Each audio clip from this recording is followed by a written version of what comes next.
Welcome to Fix Your Apps. In this video, we'll show you exactly how to reply to any Instagram story using a few simple steps anyone can follow. Now let's get started. First, open the Instagram app and find a page that has an active story.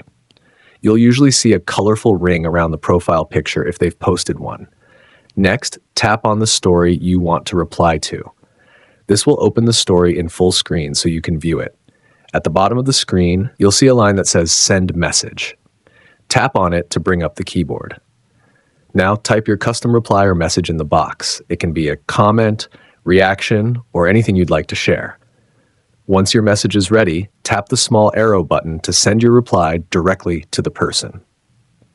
To check if your reply was sent, tap the messenger icon at the top right corner of your screen. Finally, open the specific chat where you replied to the story, and you'll see your message right there. Thanks for watching, and don't forget to subscribe to Fix Your Apps for more helpful tips.